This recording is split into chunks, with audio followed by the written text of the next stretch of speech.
Welcome, good morning, or good afternoon for some of you. The Anxiety Crusher series. Now, this is the transformation, 7-step reset transformation model applied to stop the anxiety spiral before it starts. I mentioned earlier that there are similarities between what has to happen for transformation and what has to happen for to stop that anxiety spiral. So they're both involving, and again, this is not mental health. So in the context that I'm talking about it, they're both involving impulses going through the neurons. And we know that neurons that fire together wire together. And when you see somebody getting triggered, what you're seeing is a rapid set of associations happening in those neural pathways. So first of all, a quick setup so that we're all on the same page. So this model supports the 7 performance series. 7 performance series are mental, physical, spiritual, emotional, relationship, professional, and financial. The left side, this is our agency. This is what we control. We are in charge of the mental, physical, spiritual. 100%. I don't think anybody would disagree with that. When I talk about spiritual, I'm talking about our higher self. I'm talking about our awareness of awareness. I'm talking about that awareness that we have when we're doing something that we said we weren't going to do anymore and we're choosing to do it anyway. And whether or not we choose to be aware, that's all in our control. Emotional is in our control as well, but especially since I'm talking about crushing anxiety, I would say many people would probably argue that emotional is not in their control, and that's because their buttons can get pushed and they don't control where or when that button push is going to come. Now, when you step back and you look at what's actually going on, first of all, they are in control of their emotions, but they've abdicated that control. They've abdicated it to where they can be triggered by external influences. And that ties right into what we're talking about today, which is mindset and priming. But when you don't have a handle on the emotional, it's not just the fact that you can have buttons pushed, it's that you can live in fear that you'll be faced with something that you can't overcome. This stops a lot of people from pursuing their goals, pursuing their purpose. They've been disappointed before and they don't want to get disappointed again. But there's a lot that gets packed into here. Meaning, for example, you have some A students who they spent years just making sure they never fell below a 4.0. That became their whole thing. And in the 20s, that's your prefrontal cortex being formed. That's their model of the world, that they can never, ever get below an A, or it's the end of the world for them.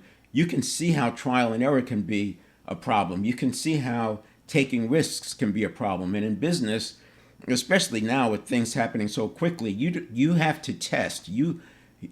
We are no longer in a space where you can spend enough time on the design and the build and the testing in a sterile environment and knowing what you're going to get when you put it out in the real world. Like Mike Tyson says, everybody has a plan until they get punched in the face. I like to say, no plan survives contact with reality. And that's true today more than ever.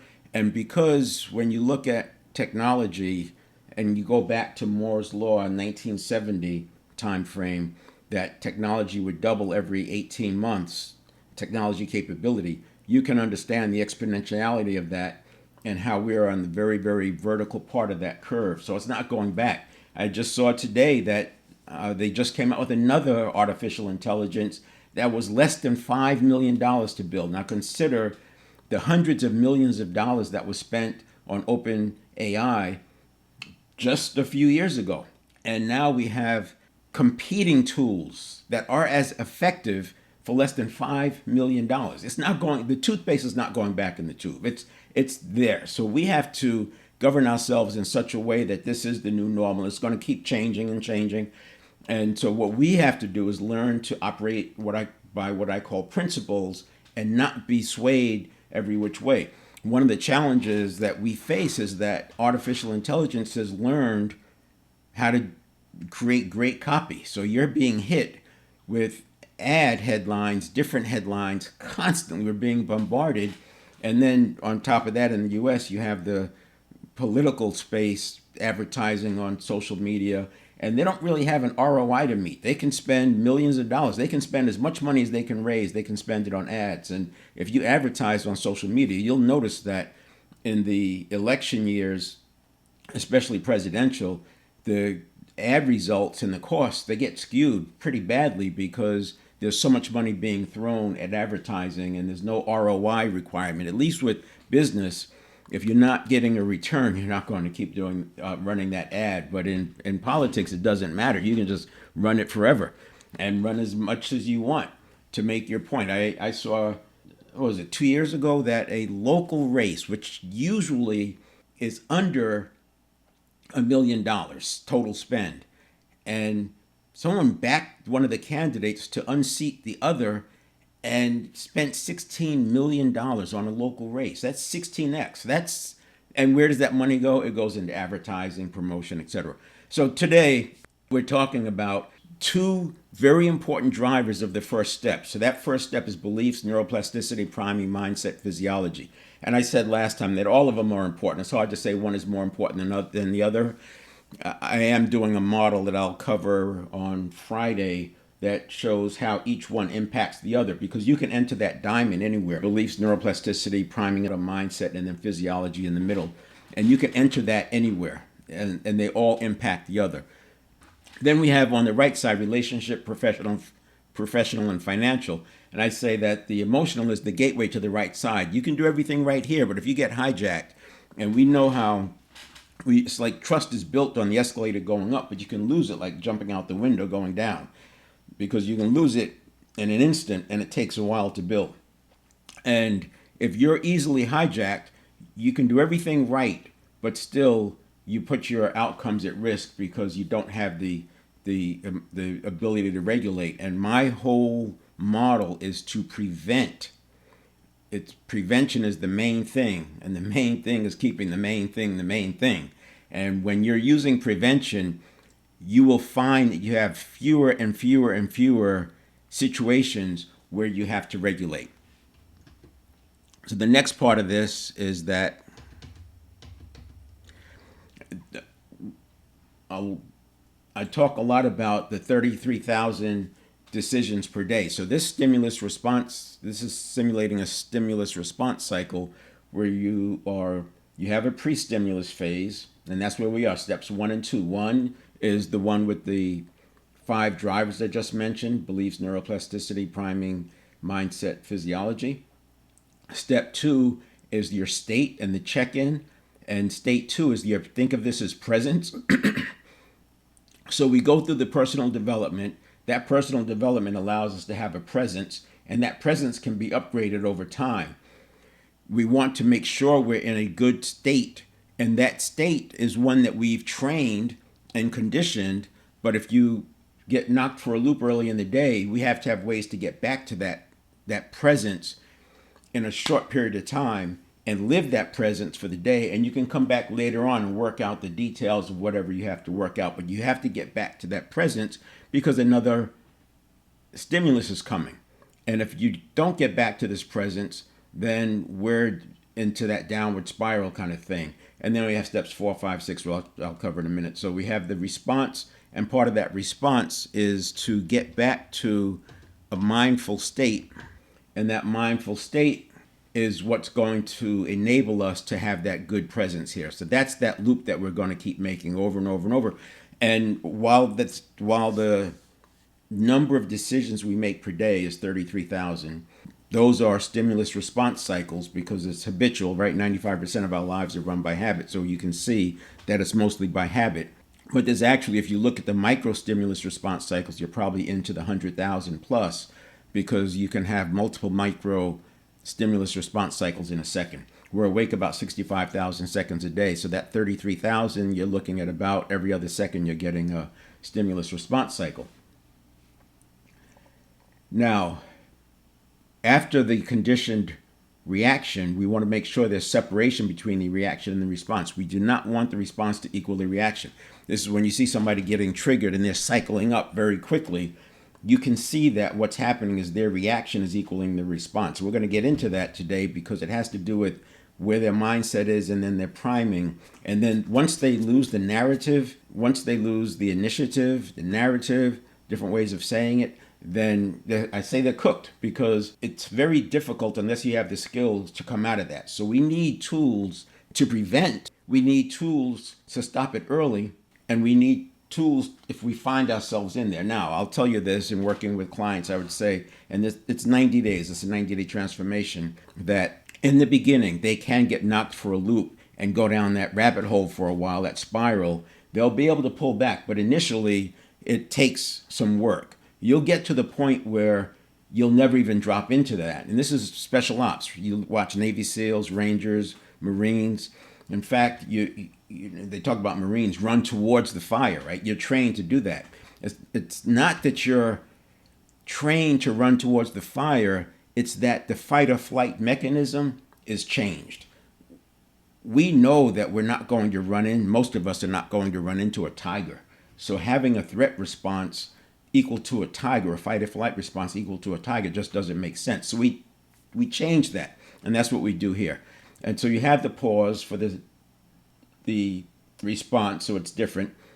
If you do happen to be getting triggered, then we put in a step for emotional modulation so that we get back to an even keel. And this is 0 to 90 seconds. So this whole thing is taking less than a second, typically. But if you have to do emotional modulation, then you're going to add some more seconds to that, up to 90 seconds, to let the emotion process through, and there's a way to do that. We'll talk about that when we get to that step 5. Then you take your action, and then it's back to the mindfulness. And the next phase of these talks, when I get into leading, which I call one-to-one, even though you might be leading 8 people, that leadership at the frontline level is a one-to-one experience. Even at the executive level, it's a one-to-one experience. The difference is that at the executive level, your decisions have much more reach much farther, because you have the levels, the layers, and so you've got to be more thoughtful. But for leaders, we focus on the 7-1-2. We get back to a mindful state, because there's always action, there's always stimulus, there's always responses, there's always things happening. So that 3, 4, 5, 6 is ongoing. You're kind of done by the time the day starts. That 3, 4, 5, 6 is in place, right? What you want to do is constantly be living in the 7-1-2, and this is why we can focus on prevention. In talking about priming last week, talked a lot about why priming is so important, but I didn't give you ways to prime yourself. We touched on it, but that's what I'm going to do today, give you ways to prime yourself, so things that you can do. I'm also going to talk about mindset and introduce how those two things come into play. But what I want to do first is create this image or this illustration. And the idea is that we actually want to break out in transformation work. We want to break out, and instead of being bounded by our habits, we're going to be bounded by principles. But that's not what we're talking about right now. We're talking about the anxiety piece. So the reason I draw this here is this little part here. We have our comfort zone, and all between the blue and the two blue lines, it's all comfort zone. But this is where we spend most of our time. And when we find ourselves getting up into this space, we start to get a little stressful. Now, this is very fractal. It happens on the micro level. It happens on the macro level. You know, you're late one day to work, and you might make an adjustment for the next day on the micro level. In a different situation, maybe you had some mistakes on some reports over a 3 or 4 week period of time. You buckle down and you tighten up. So this happens on the micro level, it happens on the macro level. With anxiety, it's different. It still happens that way. But when I talk about the transformation, there's a barrier here. And this barrier is where the cognitive dissonance happens, because we have stories, we have beliefs, we have habits. That's why we have these in step 1. We have anchors, self-talk, all of this stuff is there. So you may decide that you want to transform and make this inflection, But you have to work your way through all of this stuff, and this is messy. You get the cognitive dissonance because you're doing something that you said you would never do. You can't have a breakthrough without a break from the past. Every breakthrough is preceded by confusion, and that's all that cognitive dissonance. So while this is the difficult thing when you're going up, the difficult thing when you're below the line is your mindset takes a hit, your priming is wrong, your self-talk is suboptimal, your visualization, and this is a big one because worry is like negative goal setting. Most people would agree that when you make pictures, when you visualize, you can bring that thing about. Now, this is not manifestation. I don't do any woo-woo. Everything is real practical and stuff that you can go test yourself. But that said, visualization does 2 or 3 things. One is it primes you, and so it aligns. It also communicates to the reticular activating system that this thing is important and that's the outcome you want. And visualization actually can activate neural pathways. By visualizing and doing it in a certain kind of way, you can activate neural pathways to where they've even seen muscularity changes in piano players when they were using visualization. And this is why racers, ski racers, all kinds of racers will visualize. They spend time visualizing, and you'll even see their bodies moving a little bit. And in racing, you want your visualization to match the lap times. And that's that deep practice. So you're so deep into it and you're focused. And when you're doing that, you're actually activating the neural pathways. In motorcycle training, you can practice mentally what to do in situations where there's cross-traffic incidents happen, and you'll do the thing that you've practiced doing even though you never practiced it in real life by practicing it, because what you're doing is setting up. So you end up creating implementation intentions that are wrong. Now all of these let me write this first. So all of these are actually 2 sides of the same coin because they are empowerment catalysts, but when they act as resistance factors, they can be pretty powerful. So an implementation intention is when this happens, I'm going to do that. When that happens, I'm going to do this. Now imagine a way to think about this. If you are, I'll tell you a story first. When I used to do a lot of sport touring motorcycle rides. I would be gone for 3 or 4 days at a time, ride the twisties, and then go back home.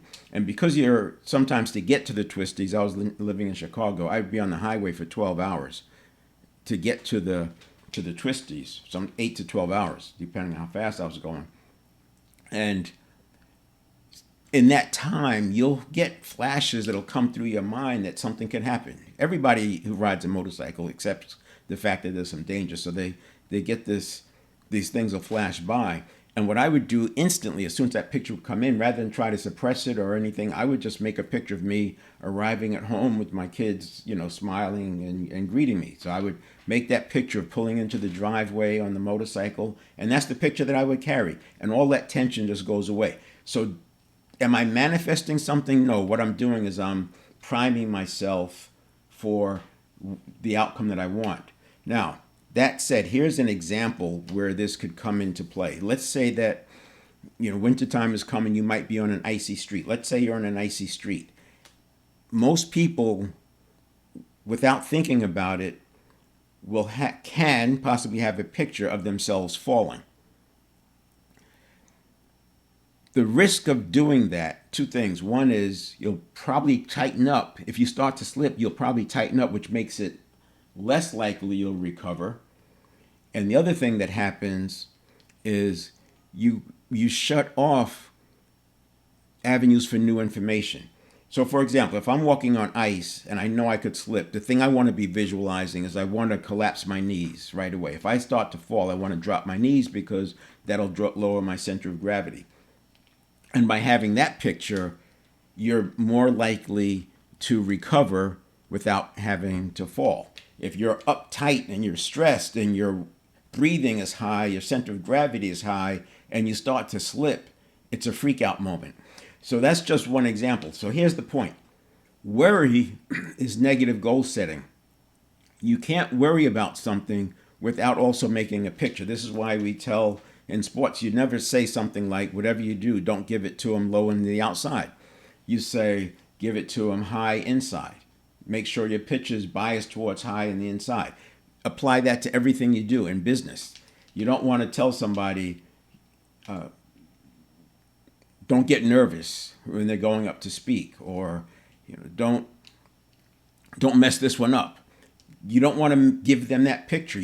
The subconscious will turn, aka network of neurons, will turn words into pictures, and then those pictures become something that we gravitate towards, because the subconscious doesn't know the difference between what you want and what's just a set of associations. They're all just associations. You can actually turn implementation intentions against you. And this is you doing it. It's not somebody from the outside. It's you making the choice. So the challenge here is that this area makes it very difficult to climb out of it. When you fall into that anxiety spiral, this all makes it difficult, because we're working on, you're making pictures of what you don't want, not because you want to, but because you're worried, and you make the picture of yourself falling instead of stooping down in the ice example. Or if you're driving on a road that you don't know or that you're not familiar with, you don't want to have a picture of you having an accident. This is obvious, right? But people do it. They don't realize it. Or if you're going up to speak, you don't want to make a picture of yourself freezing. It happens, right? And we want to make the positive pictures, but when you're down in this area, this is why I say prevention is so important. You can get out of this if you have the skills and you see it coming. There's things you can do to get out of here, but it's much easier to prevent it. So I would say this going through here is difficult because of the stories we told ourselves and the cognitive dissonance that happens. Coming out from the anxiety spiral from below this area is difficult because the deck is stacked against us. So if somebody's talking about leaving their job to start a business, most of your people who have experience will tell you, get your income up first. First, make sure you proof your concept, get the income first before you leave. You don't want to just leave. Some people thrive on that kind of pressure, but you don't know, if you've never been in that pressure, you don't know what you're going to get. So you want to protect yourself from that. That's prevention. Once you know what you're going to get and how you respond, then there's different things that we can do. So this is why priming and mindset is so important. And what's happening in priming and mindset?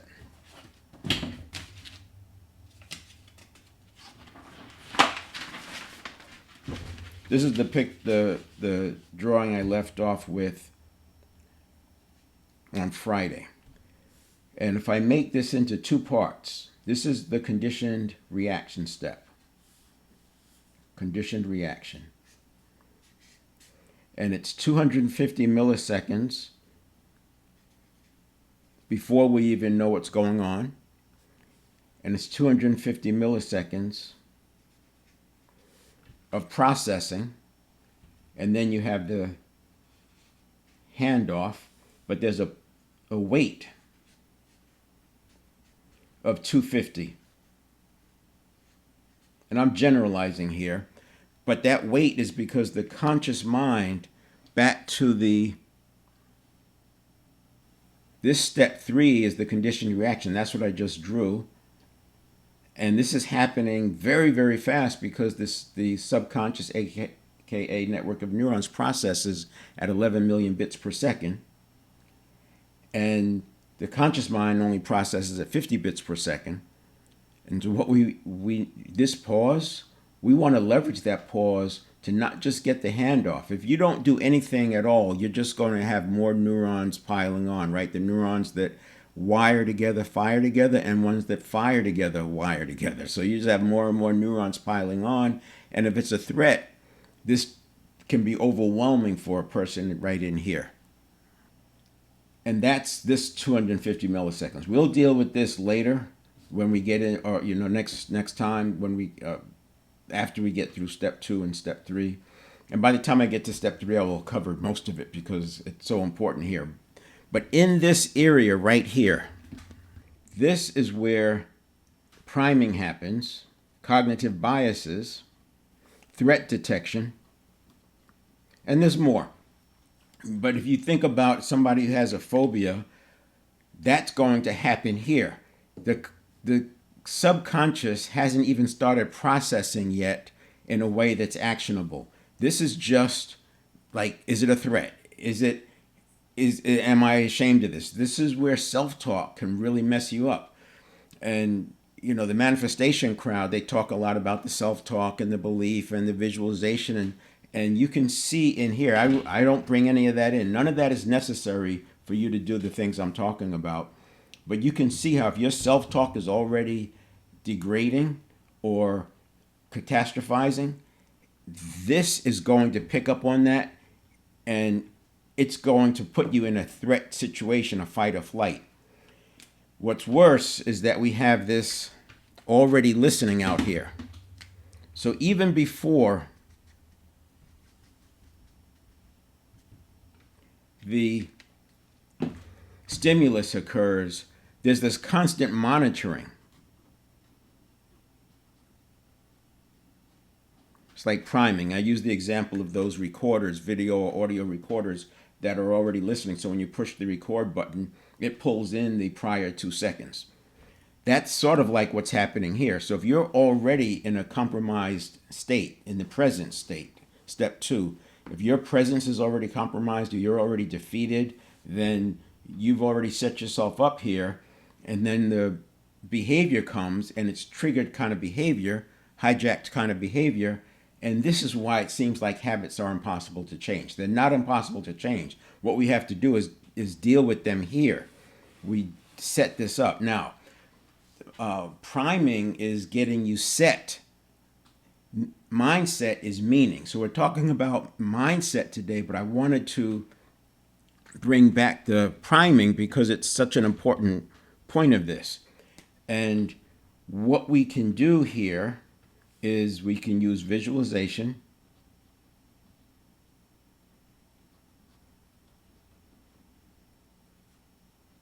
transformational vocabulary,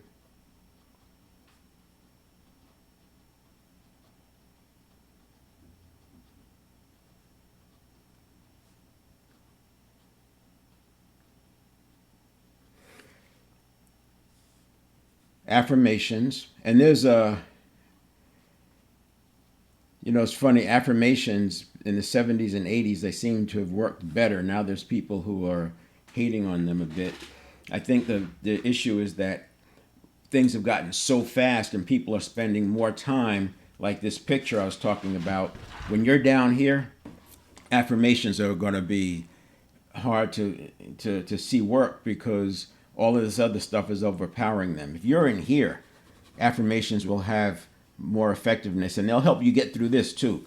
But if you're trying to climb out of a hole, affirmations are probably not going to help you much because it's too obvious that it's not true, and your experience that's going on is just not there. So transformational vocabulary, I may have said earlier, I did, yeah. So in sales, you might say, instead of I feel rejected, you might say, oh, they just didn't appreciate the offer. Rejection is a charged word. It has a lot of power. And so rather than say rejection, they just didn't appreciate it. I've swapped out overwhelm to just time to re-chunk. So the conscious mind can hold 7 to 9 chunks of information at a time. That's why everything I do is sevens. That's why phone numbers in the U.S. are sevens. We used to have to remember our phone number because you didn't have it in a smartphone. So I've replaced the word overwhelm with time to re-chunk. So that feeling that used to be described as overwhelm, it's just time to re-chunk. I removed embarrassment from my vocabulary as it relates to me. Instead of embarrassment, that was amusing, that was interesting. Why have words that have all that emotional charge? So you can use transformational vocabulary And you can do that in here, visualization. Breathing is a big one. And there's all sorts of breathing. There's a whole, there are books. I mean, Wim Hof method is one, but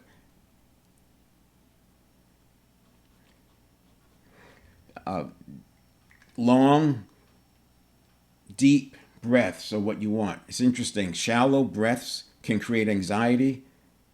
Anxiety causes shallow breaths. So these neurons that fire together and wire together, they go both ways.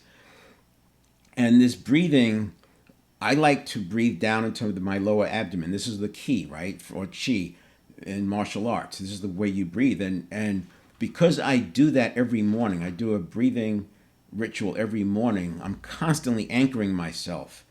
And that's the other one we have is anchors. Constantly anchoring myself so that I can get back to that present state that I was talking about.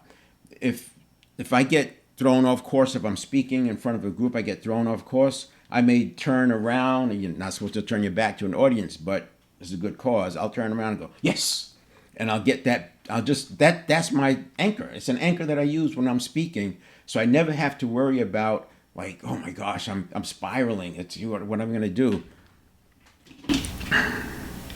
So breathing, anchors, and they go together. And the more you can prevent, the more the less you need to do these things. And I always keep mentioning how this is so fractal. This happens in the seconds. It happens in the minutes. I'm carrying pictures around of what I want for the day. I'm carrying pictures around what I want for the week. I'm carrying pictures around what I want for the year. All of this, visualization, transformational vocabulary, even the affirmations, the breathing is, so I have longer breathing patterns, but if I'm in a moment of what would have been a threat, I have different breathing for that, different anchors. And we talk about the positivity exercise. The positivity exercise works out here because the positivity exercise, it has the effect of telling your system, your nervous system, that the threshold for a threat is really, really high. Left on its own, let's say this is your range. Left on its own, that's your range. The threat, anything above this is a threat. So what we do with the positivity exercise, which takes about 6 weeks, is that we change that and make the threshold for a threat really high. So most of the stimuli that you're going to come across are just going to be neutral. And that's something that you train. This is not knowledge, it's not positive mental attitude, it's not priming. You're literally training your subconscious the same way it was trained from 0 to 7. The same way, I should say programmed, right? The same way it was programmed from 0 to 7, the same way it was programmed in the teens, the same way it locked in the model of the world from age 19 to 27 with the prefrontal cortex and the additional 20 billion neurons. It's the same process that we're using. That's why I call it a reset. We're resetting our mechanism that causes the conditioning. So you're doing two things. There's the conditioning that's changing, but also the mechanism that sets the conditioning. And this is why we're able to do the present at step 2, and that's why it's so important because now we don't live on the Serengeti. The hunter-gatherer lifestyle of the last 10,000 years was most of it. 9,500 years were similar to hunter-gatherer. It's just the last 500 years, and only the last 50 or so that, not even 50, 25 that computers were in most households. I would say 30 or 40 years computers were in most households. So we are resetting, and this is I don't think there's any book that I read that talks about this priming step happening before the stimulus. This is huge, and it shows you why steps 1 and 2 are so important. And then I don't think that there's any books that I've read, I'm not saying it's not out there, but I haven't read a book that talks about how this space is something's actually going on. We know that once you get in here, you have associations. We know that that's where the habits reside. This is where the neurons are firing and wiring together. But there's this whole preamble thing happening. And because we process it, the network of neurons processes 2 million bits per second. There's a lot that happens in here. Now, you can still work the visualization and the transformation and all that, but this is your priming and your mindset. And remember, priming is the state. It's priming for the state that you want to be in. Because remember, we talked about how easily you are primed, and we said that priming is a sequence. So cognitive biases may be more powerful than priming, but we respond to what comes first. And because the priming comes out here, that comes first, and that causes some of the difficulties with the cognitive biases, the threat detection. You know, if you ever, growing up in New York City and then being trained as a ranger, motorcycle racing, track days in the car, teaching drivers to drive on the track, you see a lot. And you're seeing a lot happening in neuroscience because people in these environments that I'm talking about are often facing fight or flight. And there's a bully thing that happens when bullies are interacting with somebody. If you've ever seen, watch a bully, they're looking for that cue that says the person feels defeated. Once that person goes into that defeat mode, the bully will step up the game. If the person does not go into that defeated mode, you'll see man, I was just kidding, man. No, we're just joking. Chill out, man. The bully backs off. And this is happening in micro time. It's happening here. It's the flinch. Now, by focusing on prevention instead of a threat, and this is real. If you talk to anybody who's trained in special ops, you talk to martial arts masters, people who've achieved brown or black belt in martial arts, people who've fought in tournaments, MMA fighters for sure, they will tell you that they don't think in fight or flight. They think in focus or engage. And that's a big, big difference. So this is why if you're walking with somebody, so that you see those videos where the bush, a guy's like dressed up like a bush and they jump out and people go fall. I mean, people fall. They do this hop thing, and it's that startle reflex. It's happening here. That is happening right here because it happens so quick. And then by the time their conscious comes on, it takes a while to catch up because the startle reflex already took them over there. And remember, that's energy. Energy is moving through the neural pathways. You have to kind of reverse that and bring it back. When you watch a special ops person walk past that bush, they'll look. That's the first thing they do is they look at it, and that's focus.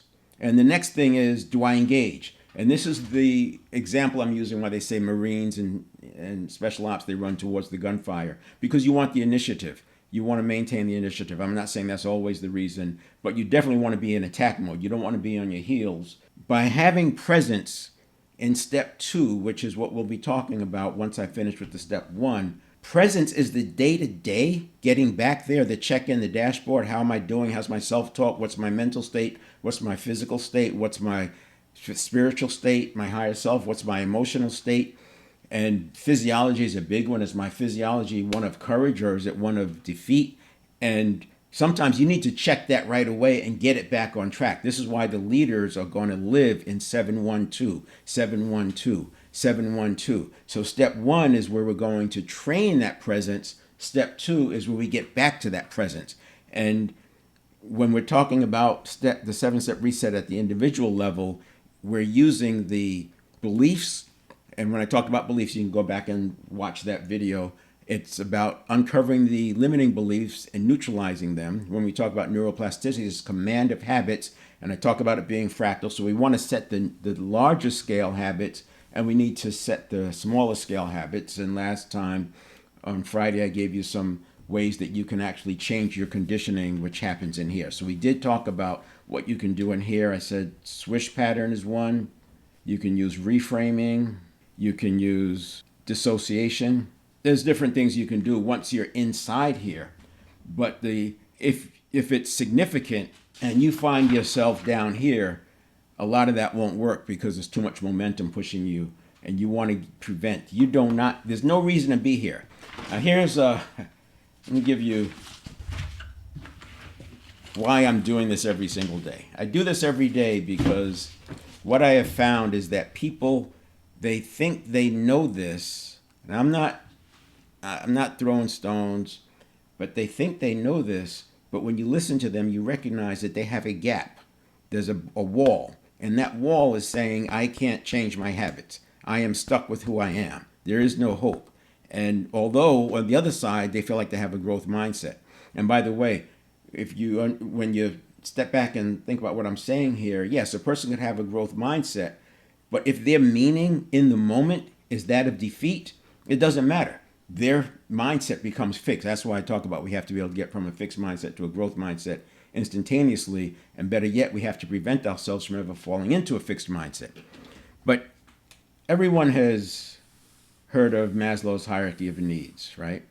And we know that the first level, second one, 2, 3. So we have physiological needs.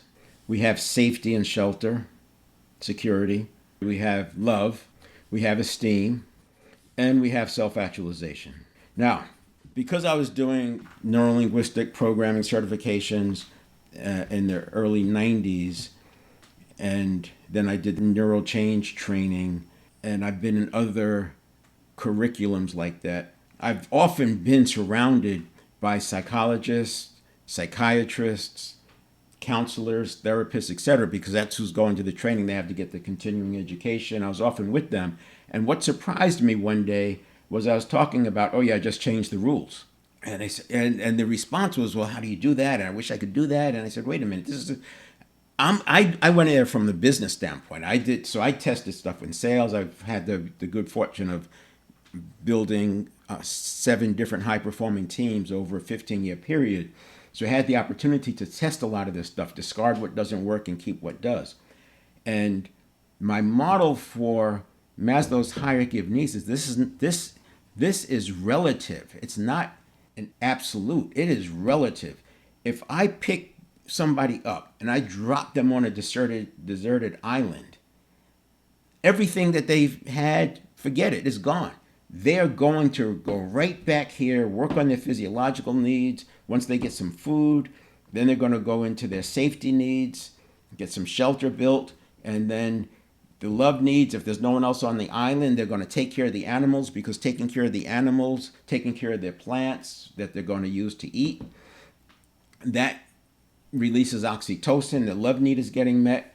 The esteem need, they just have to, the definition of success is the progressive realization of predetermined worthwhile personal goals. So they get their esteem from that, and they're living in self-actualization. So I made the point, you just change your rules. You set the rules for what your physiological needs are. You can go 30, 40, 50 days without food. You can go 3 or 4 days without water. You can go months without exercise, right? So you set what your physiological emergency point is. So essentially, there's no reason for most people to be walking around with needs unmet. You can decide that you want to love yourself and release oxytocin. You can have gratitude and release oxytocin. You can take care of your plants and release oxytocin. So you don't, and then as far as esteem, when I first started this, I said, well, esteem is like recognition. And a lot of times in sales, it's who does the best. It's a ranking. And you can't always control if you're going to be recognized or not. Now, there are other awards that are set based on a level, hitting a number. But there's things that are out of your control. So I said, I'm not going to wait until I hit these awards and certifications. I'm going to self-actualize now, because when I look in the mirror in the morning, I literally used to say this, I recognize myself. There I am, I recognize myself. My esteem need is met, the love need is met, the safety need is met, the physiology need is met, or physiological. So this is how you can start to think, and you talk about being fractal, right? This is my bigger model. So no matter what happens, if I'm alive, I'm going right back to work on the physiological needs, and then the safety needs, and then the love needs, and the esteem needs. I'm going to be back to self-actualization within a very short period of time, because there's no absolute number that says those things are met. So we have priming and mindset. Priming is getting you to that state that you want to be in. It's setting the frame. Mindset is the meaning. So when we talk about this first 250 milliseconds, priming is happening here in the already listening, and it's also happening here. But the meaning, if I tell you I'm going to show you, you have a phobia of spiders, and I tell you I'm going to bring out a plastic spider, it has meaning. So you say, okay, it may not even bother you, right? And because you have the meaning. But if I threw the plastic spider at you, the meaning is that it's real. So meaning is happening here. And you want to be in control of that. And the way you're in control of that is by having the presence and then also having an identity. And that's the thing we're priming, is identity. You're priming an identity that says, I will prevail. When you have that kind of identity, that leads to the not fight or flight, but focus or engage. Because your identity is such that I will prevail. And this is aligned with the Stockdale paradox. Yes, it's tough. Yes, it's hard. I will prevail. Yes, it's hard. It's going to take a long time. I'll prevail. This is why you can go through trial and error and not get bent out of shape that you had 5 or 6 or 7 setbacks in a row. That's just 5 more ways it didn't work. You know that. But what we have to do is let go of this perfection thing that says, if you didn't get it right, that means you're less than you thought you were. No, you have to have an identity that says, I will prevail. It doesn't matter what you run into. You know you'll prevail. Even when it's hard, you'll prevail. And the moment you don't, you're gone and you won't notice it anyway. You have to come up with your own way of thinking about it. And I've been working on this stuff for decades. So it's like I've got tapes already laid out that in my head that work. But if you doubt it, just think the Rangers are special forces. Think about that and then work towards that with your 7-step reset. I'm telling you that was the model that I was using because I know placebos work. And I didn't want a model that required belief. You have to have enough belief. And the other thing is placebos need a good environment, just like a lot of this stuff I'm talking about. You have to be calm. I didn't want to rely on a calm state. I've tried that. And what happens is when you get knocked off course, you don't have the ability to recover because you're knocked off course.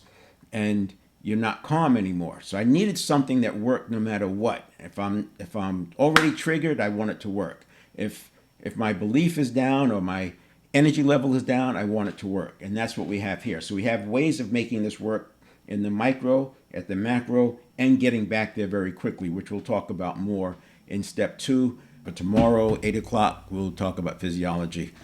See you then. Take care.